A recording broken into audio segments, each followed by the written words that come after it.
Toujours dans l'optique de vous présenter l'anatomie d'un système d'exploitation et nous, présentement, on est en train d'explorer le système d'exploitation Windows 7. Alors, on va aller voir ensemble la couche application ensemble et ça va commencer comme ça avec un gestionnaire qui nous permet justement de voir toutes les applications qui sont ouvertes présentement dans notre ordinateur. Alors, il s'appelle le gestionnaire de tâches. Comme vous avez vu, j'ai réussi à l'atteindre en faisant un clic droit sur ma barre de tâches. Je vais le refaire, clic droit, et je peux faire démarrer le gestionnaire de tâches. Sinon, si vous êtes un adepte des raccourcis clavier, vous pouvez faire CTRL, SHIFT, échappe, et ça va vous ouvrir le gestionnaire de tâches. Grâce au gestionnaire de tâches, on peut voir toutes les utilitaires présentement, ou les applications plutôt, qui sont ouvertes présentement dans notre ordinateur. On pourrait dire, je peux dire, mon Skype ici, quel est le processus relié à ce Skype-là?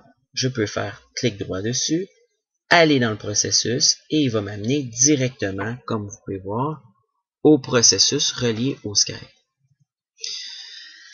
Alors, via l'onglet processus, c'est un onglet que j'aime beaucoup d'ailleurs.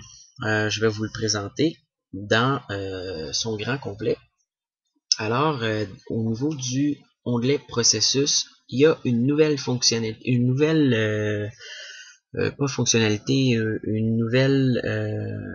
nouvelle colonne qui est arrivée depuis la version de Vista, Windows Vista, c'est la colonne description. Et je vous le dis, c'est une énorme amélioration que Windows a faite juste en ajoutant cette colonne-là, et je vous explique pourquoi. Anciennement, on n'avait pas cette colonne-là et c'était excessivement difficile de savoir il y a des processus comme celui-là ici, des WM, on n'était pas en mesure de savoir par son nom peu explicite à quoi servait ce processus-là. Maintenant, via la colonne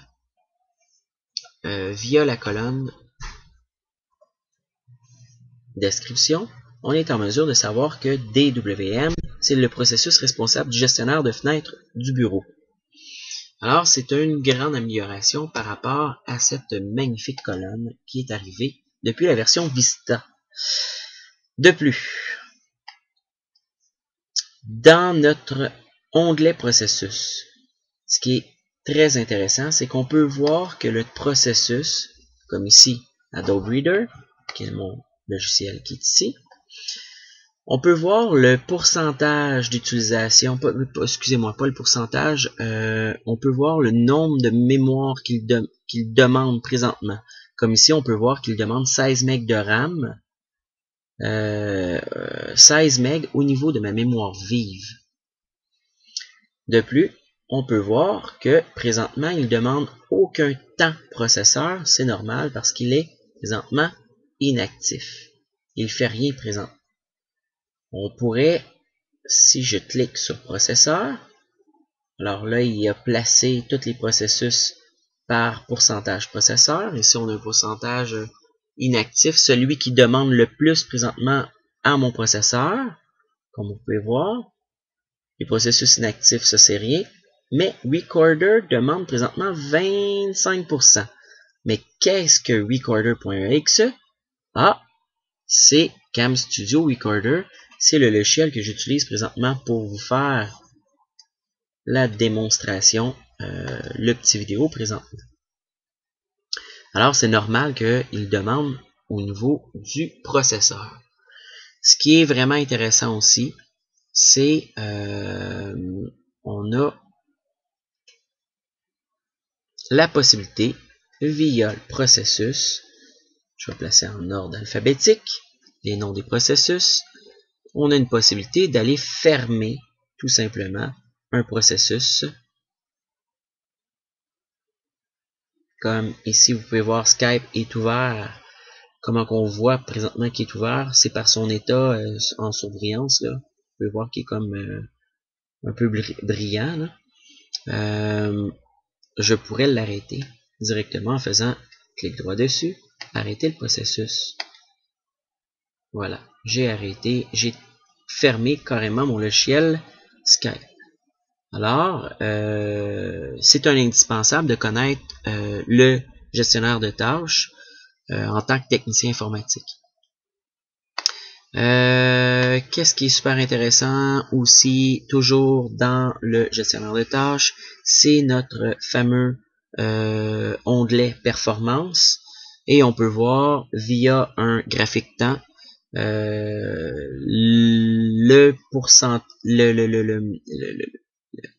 l'activité au niveau de mon processeur par rapport au temps. Fait que si on avait un processus, vous allez voir, je vais ouvrir Skype, on va voir que le processeur va monter,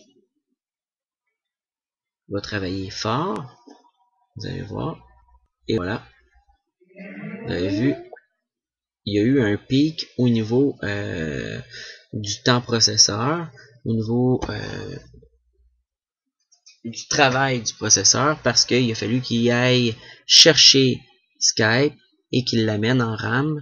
Alors, il a travaillé assez fort au moment où j'ai cliqué sur Skype. Ce qui est vraiment intéressant aussi, toujours en nouvelle fonctionnalité depuis Windows Vista, nous avons le moniteur de ressources. Le moniteur de ressources, très intéressant. On a l'utilisation au niveau du processeur. On a tous les processus qui demandent présentement un temps processeur, qui demandent des ressources au processeur. Comme ici, vous pouvez voir Recorder. Je vous rappelle que Recorder, c'est le processus qui est responsable de CamStudio Recorder, le logiciel que j'utilise présentement pour faire cette vidéo-là.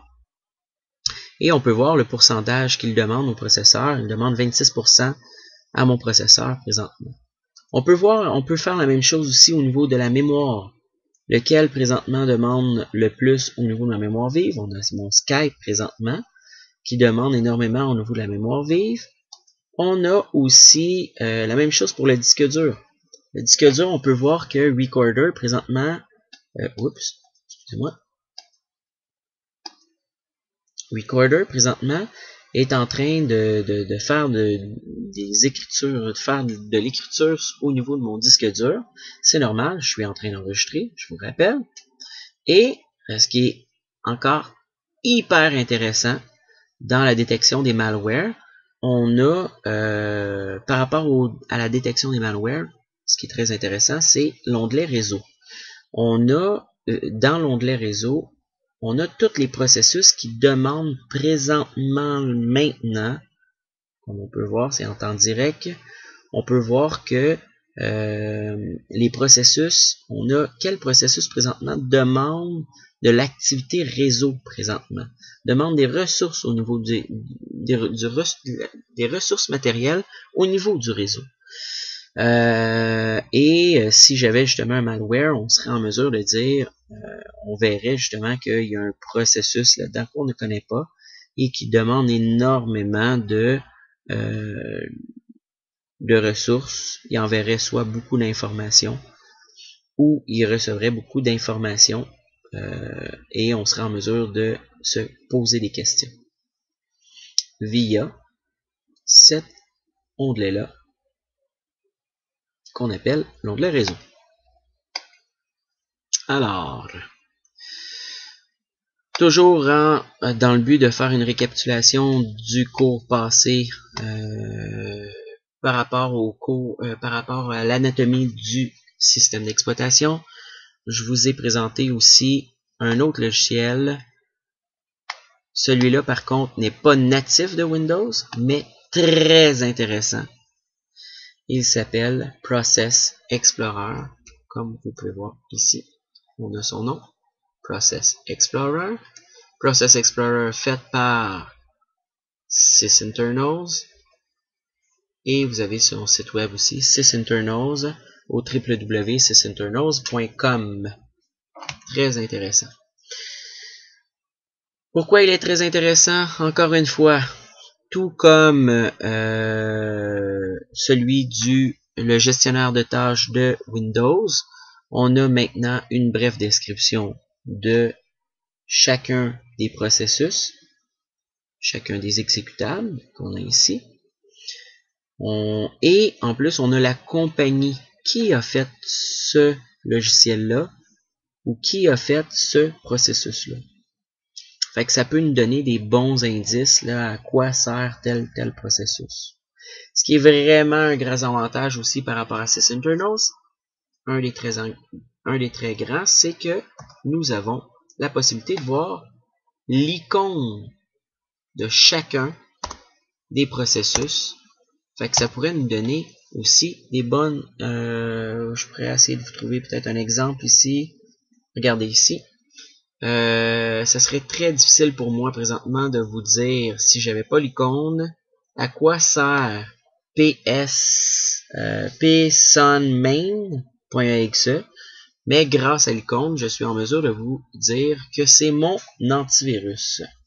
Parce que c'est mon petit panda qui me donne l'indice là que ça appartient à mon antivirus. C'est l'icône de mon antivirus. Fait que c'est vraiment un gros plus qui a rajouté des petits icônes comme ça. On va rester au niveau des applications. Un gros plus aussi que nous avons par rapport à SysInternals, c'est leur graphique temps aussi. On peut voir, on est en mesure de voir quel processus a demandé un temps au niveau du processeur. Fait que quand on a un problème, un processus qui reste peut-être qu'on a une dysfonctionnalité au niveau d'un processus, on sera en mesure de savoir lequel présentement demande énormément de ressources de temps CPU. Je vais vous donner encore le même exemple que tantôt. Je vais fermer Skype. Attendez, on va le fermer. Quitter Skype. Quitter. Et on va le réouvrir. Et vous allez comprendre le fonctionnement. Voilà. On a réouvert Skype. Et grâce à mon graphique ici, on peut voir ici que il y a eu une énorme demande présentement à mon processeur. Pas présentement, il y a eu une énorme demande au niveau de mon temps processeur ici. Et on est en mesure de savoir c'était lequel des processus qui a demandé beaucoup à mon processeur, tout simplement en passant mon curseur dessus. On est en mesure de savoir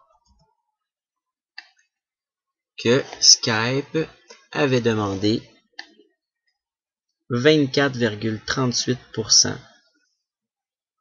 à mon processeur. On est vraiment en mesure de savoir chacun des pics, quel processus est responsable de ce pic là ici. Alors, c'est pas mal ça qu'on avait vu par rapport à la couche application ensemble.